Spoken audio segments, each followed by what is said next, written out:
Hello guys, स्वागत है आपका जेएम एडुकेटर में। आज का टॉपिक है जियोग्राफी, अध्याय 4 जलवायु। मोस्ट इंपॉर्टेंट क्वेश्चन है इसके अंदर। मैं जो बताऊंगी अगर आपको याद करने हैं तो आप कर लेना और देखना, वो ज़रूर आएंगे, ज़रूर उसके अंदर से आएगा ही आएगा, क्योंकि मुझे ये पता है, मैंने देखे हैं क्वेश्चन पेपर्स में से कम मैं 10 क्वेश्चन पेपर देख चुकी हूँ। उसमें ये वाला क्वेश्चन कहीं ना कहीं अटका हुआ है। 5 मार्क्स के अंदर अंदर के उल्टे सीधे 2 मार्क्स में 3 मार्क्स में ऐसे आ रखे हैं।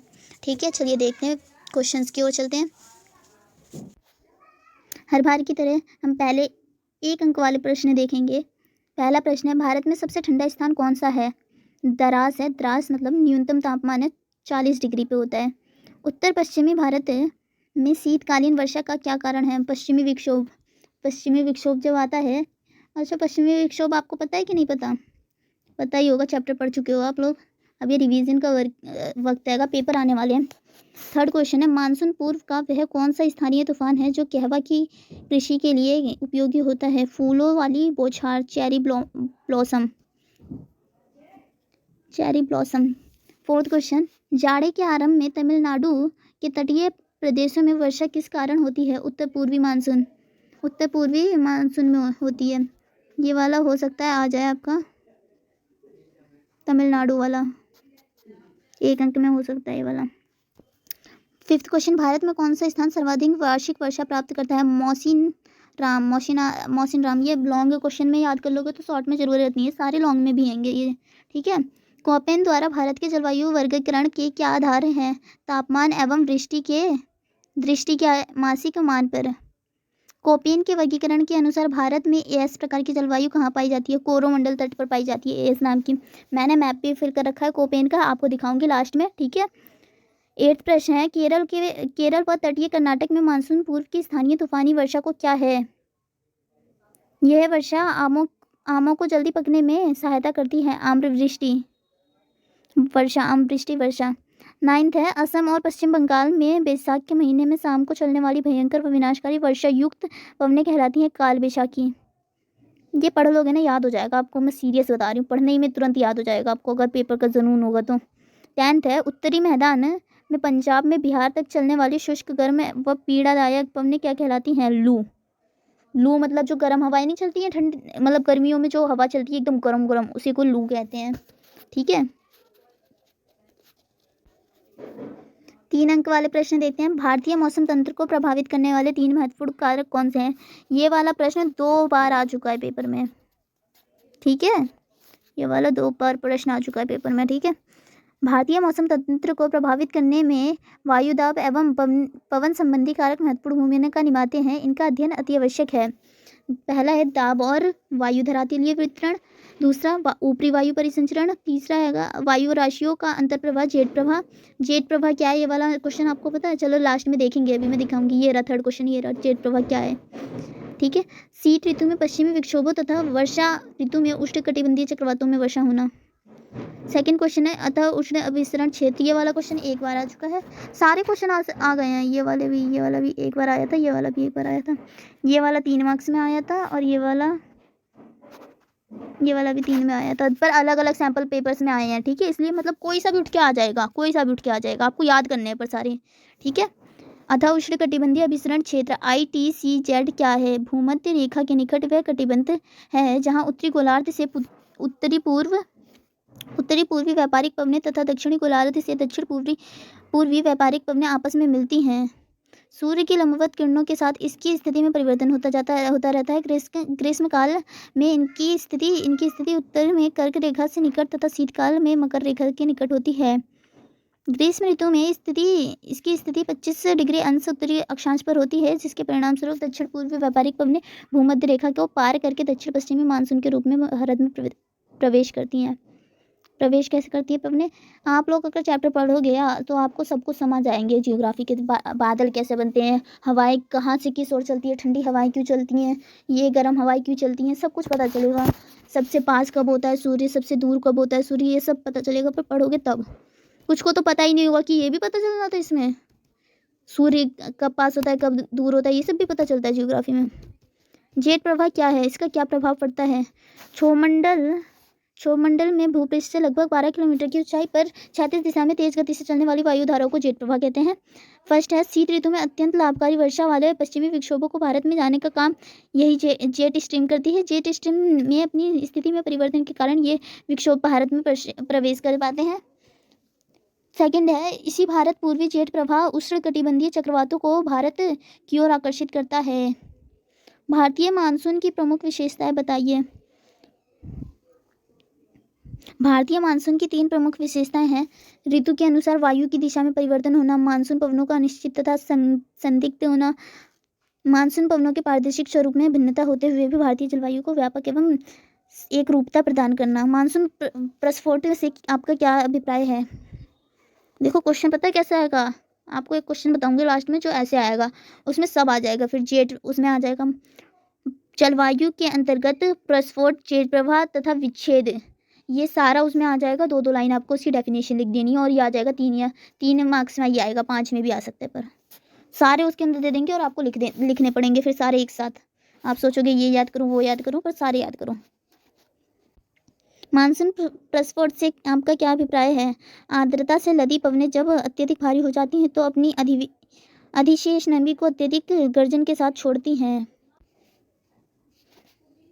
जो मूसलाधार वर्षा के रूप में धरातल पर पहुंचती है। मूसलाधार वर्षा तो सुना ही होगा, जब बहुत तेज बारिश होती है, हल्के हल्के गोले पड़ने लगते हैं, तब मूसलाधार वर्षा कहलाते हैं। यह वर्षा इतनी अधिक होती है कि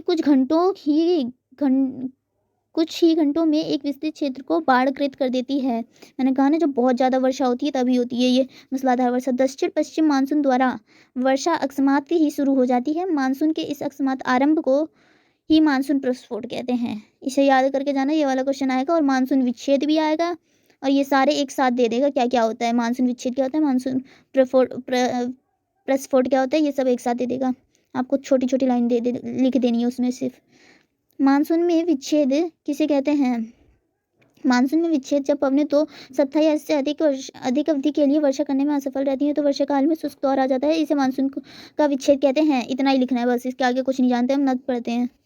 पर अगर कहे मानसून में विच्छेद किसे कहते हैं, सिर्फ इतना सा क्वेश्चन रहा, इतना क्वेश्चन नहीं आएगा, पक्का डेफिनेटली नहीं आएगा, मैं पक्का बता रही हूँ। मानसून में विच्छेद किसे कहते हैं ये नहीं आएगा, सिर्फ विच्छेद पूछेगा आपसे, तो इतनी डेफिनेशन लिख देना, ठीक है। इतनी डेफिनेशन पक्का याद कर लो, ये आना है। जलवायु प्रदेश क्या होते हैं? कोपेन की पद्धति के प्रमुख आधार कौन कौन से हैं? जलवायु प्रदेश उस भूभाग को कहते हैं जहां जलवायु के तत्वों के संयुक्त प्रभाव से जलवायु की एक जैसी दशाएं पाई जाती हैं। कोपेन के वर्गीकरण का मुख्य आधार है तापमान और वर्षा। कोपेन के वर्गीकरण का आधार है तापमान और वर्षा, सही बात है। इसका मैप देखोगे तो समझ आएगा। उत्तर पश्चिमी भारत में रबी की फसलें बोने वाले किसानों को किस प्रकार के चक्रवातों से वर्षा प्राप्त होती है? वे चक्रवात कहाँ उत्पन्न होते हैं? उत्तर पश्चिमी भारत में रबी की फसलें बोने वाले किसानों को पश्चिमी दिशा में आने वाले चक्रवातों से वर्षा प्राप्त होती है। पश्चिमी दिशा में आने वाले से, ठीक है। ये इन चक्रवातों को पश्चिमी विक्षोभ कहते हैं। इन चक्रवातों को कौन सा विक्षोभ कहते हैं? पश्चिमी विक्षोभ कहते हैं। और ये भूमध्य सागर से उत्पन्न होते हैं। ये वाला इंपॉर्टेंट क्वेश्चन मुझे नहीं लगता, संसार में सर्वाधिक मौसमी क्यों होती है, पर याद कर लेना, मैंने दे रखा है तो इसमें।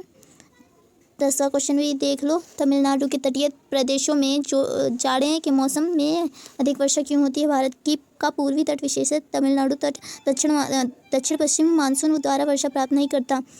कि तमिलनाडु के तट बंगाल की खाड़ी की मानसून शाखा के समांतर है और अरब सागर की धारा के दृष्टि क्षेत्र में स्थित है। कहाँ पर स्थित है? दृष्टि क्षेत्र में स्थित है, इसलिए यहाँ उत्तर पूर्व के से लौटने मानसून की धारा बंगाल की खाड़ी में चक्रवातों के प्रभावाधीन शीत ऋतु में यहाँ वर्षा करते हैं। बड़े वाले क्वेश्चन में तो कोई ऑप्शंस नहीं है, सारे याद करने हैं इसमें। बड़े वाले क्वेश्चन में ये वाला भी याद कर लेना, ये वाला आप, ये ऑप्शनल है, ऑप्शनल है ये, और ये वाला भी ऑप्शनल है, याद कर लेना इसे, वरना कोई नहीं, ठीक है। ऑप्शनल है ये दोनों, ये वाला याद करके जाना और ये सब पढ़ भी लेना। अब आगे ये वाला पक्का याद करना, कोई सा करो या ना करो, ये वाला ज़रूर याद करना। और एक ये वाला, पर सबसे मेन ये वाला आएगा, ठीक है। इम्पोर्टेंट कब आप है यही है पूरे चैप्टर में, ठीक है। ये वाला याद ही करके जाना पक्का। इसे पढ़ लेते हैं। उदाहरण देकर समझाइए कि भारत की जलवायु भारत की स्थित तथा उच्चवत से प्रभावित है। इसका क्वेश्चन दूसरे तरीके से भी आता है, मैं आपको पढ़ के बता दूँ दूसरा तरीके से कैसे आता है। भारत की जलवायु को प्रभावित करने वाले कारकों का मूल्यांकन कीजिए। भारत की जलवायु को प्रभावित करने वाले कारकों का मूल्यांकन कीजिए। भारत विषुवत रेखा से उत्तर की तरफ विस्तृत है। कर्क रेखा इसके लगभग मध्य से गुजरती है। हिमालय पर्वत श्रृंखला इसको उत्तर में घेरे हुए हैं और एवं दक्षिण में हिंद महासागर है। ये तो बहुत लॉन्ग है। इसमें अक्षांश से देखो, भारत का दक्षिण भाग विषुवत रेखा एवं कर्क रेखा के बीच में पड़ता है, अतः यहाँ उष्णकटिबंधीय प्रभाव रहता है, जबकि कर्क रेखा से उत्तर का भाग शीतोष्णकटिबंधीय में पड़ता है। पर्वत श्रेणी में क्या है, भारत के उत्तर में स्थित हिमालय पर्वत श्रेणी उत्तरी ध्रुव की ओर से आने वाली ठंडी हवाओं को भारत में आने से रोकती है, जिससे भारतीय उपमहाद्वीप में जलवायु का संतरकारी स्वरूप बना रहता है। यही पर्वत श्रृंखला मानसूनी पवनों को रोककर वर्षा करने में सहायक होती है। जल एवं स्थल का वितरण, भारत के प्रायद्वीपीय भाग एक और बंगाल की खाड़ी से एक एवं दूसरी ओर अरब सागर से घिरा होने के कारण यहाँ की जलवायु को प्रभावित करता है, जिसके कारण दक्षिण पश्चिम हवाओं को आर्द्रता ग्रहण करने में सहायता मिलती है। भारत का उत्तरी भाग स्थल है, इसलिए यहाँ तापमान ग्रीष्म ऋतु में अत्यधिक एवं शीत ऋतु में बहुत कम हो जाता है। इसके अतिरिक्त समुद्र तट से दूरी, समुद्र तल से ऊंचाई एवं उच्चवच भी जलवायु को प्रभावित करते हैं। ये वाला याद ही करके जाना, ये पक्का आना, ठीक है। और ये वाला याद कर लेना हो सके तो, ये वाला याद कर लेना हो सके तो, और ये वाला करके ही जाना, ठीक है। कुछ चुन नहीं करना मुझे, वापस से सड़ आना देंगे, बहुत मेहनत लगती है सट आने में। भारतीय उपमहाद्वीप में दक्षिण पश्चिम मानसून के आगमन की प्रक्रिया का वर्णन कीजिए। भारत के उत्तर पश्चिम मैदानों में मई जून में तापमान बहुत तेजी से रहता है। ऐसे भी क्वेश्चन 1 मार्क्स में पूछ चलेगा। मई जून में तापमान बहुत तेजी से रहता है, मतलब कहाँ पर, उत्तर पश्चिमी, उसका आंसर हो जाएगा उत्तरी पश्चिमी मैदानों में रहता है, ठीक है। 1 मार्क्स में भी आ सकता है, जिसके कारण यहाँ निम्न वायुदाब स्थापित हो जाता है। निम्न वायुदाब की ये दशाएं हिंद महासागर में चलने वाली व्यापारिक पवनों की अपनी ओर आकर्षित करती हैं, क्योंकि पवनें उच्च से निम्न दाब की ओर चलती हैं, उच्च दाब से निम्न दाब की ओर चलती हैं। ये पवनें भूमध्य रेखा में दक्षिण में दक्षिण पूर्व दिशा में बहती हुई किंतु भूमध्य रेखा पर मैप करते हैं। ये वाला पढ़ लेना आप, ठीक है, टाइम नहीं है। सबसे ज़रूरी चीज़ है कि कोपेन के अनुसार भारत के जलवायु प्रदेश कौन से हैं। एक काम करो आप, जो मैंने वो बताया इंपॉर्टेंट, और एक ये दोनों याद कर लो, पूरा पेपर निकल जाएगा आपका। सिर्फ 2 क्वेश्चन, सिर्फ 2 क्वेश्चन, और कोई सा मत याद करो, ठीक है। ये याद करके जाओ, इंपॉर्टेंट का बाप है। और इसमें से ना मैप में भी आना है, मैप में आएगा ही आएगा, ये याद करके ही जाओ, मैप में आएगा ही, क्योंकि ये 2 मार्क्स का तो लगभग। चलो करते हैं। कोपेन के अनुसार भारत के जलवायु प्रदेश निम्नलिखित हैं। लघु शुष्क ऋतु का मानसूनी प्रकार, जिसे AMW से करते हैं, इस प्रकार की जलवायु पश्चिमी तट के साथ साथ होती हैं। सेकंड, ग्रीष्म ऋतु में शुष्क मानसूनी प्रकार AS, इस प्रकार की जलवायु वाले प्रदेश का विस्तार कोरमंडल तट के साथ साथ है। उष्णकटिबंधीय सवाना प्रकार की जलवायु AW, तटवर्ती प्रदेश के कुछ क्षेत्रों को छोड़कर लगभग पूरे प्रायद्वीपीय भारत में इस प्रकार की जलवायु पाई जाती है।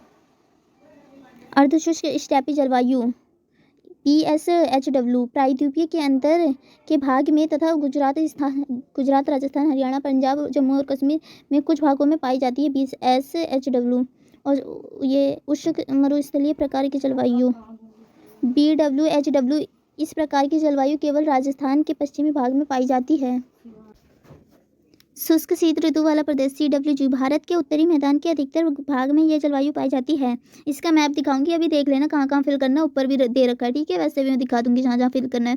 ठंडी आर्द्र शीत ऋतु वाला प्रदेश कौन सा है, DFC, यह जलवायु पूर्वी क्षेत्र में पाई जाती है। ये पूर्वी क्षेत्र कहाँ होता है ये भी नहीं पता होगा आपको, तो ध्रुवीय जलवायु ई से डिनोट करा जाता है ऐसे। इसका ये पूछ लेगा ई कहाँ पड़ता है, इस मैप में ई कहाँ है, आपको पता है, नहीं पता ना। इस प्रकार की जलवायु कश्मीर एवं और निकटवर्ती पर्वतीय श्रृंखलाओं में पाई जाती है। अब मैप देखते हैं, चलिए ये मैप देखते हैं। इसमें क्या क्या लिखा है आप देख लो। AW कहाँ है, CWG कहाँ है, ये सारी बॉर्डर लाइन है इसकी। एक मिनट रुको, ये सारी इसकी बॉर्डर लाइन है। इसके अंदर आता है आपका AMW, ठीक है।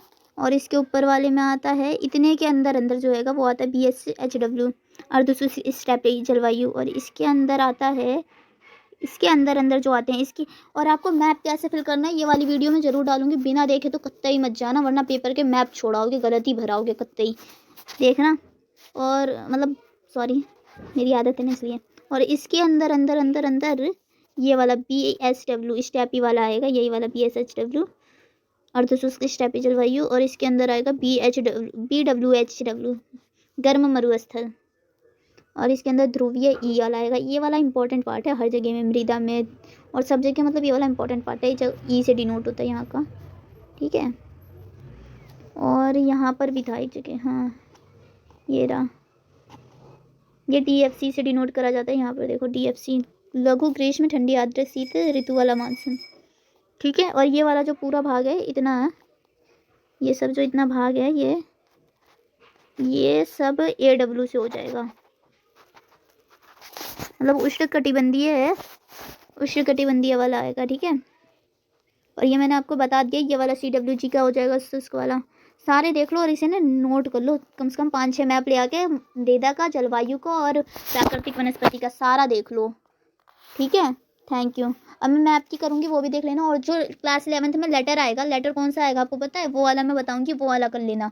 और उसी के बेस पे पूरा दिखाना, लेटर 3 मार्क्स पे हो जाएंगे।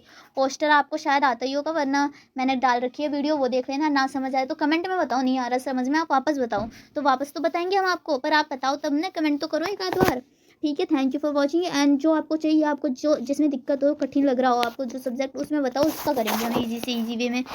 जो सबसे मोस्ट इंपॉर्टेंट क्वेश्चन आएगा ही आएगा वो वाले, ठीक है। और हाँ, चैनल को लाइक एंड सब्सक्राइब और कमेंट तो हर में वीडियो में डालो, क्योंकि हमें पता नहीं चलता है कि आप कैसे कर रहे हो फिर, ठीक है। लाइक और सब्सक्राइब जरूर करो मेरे चैनल को।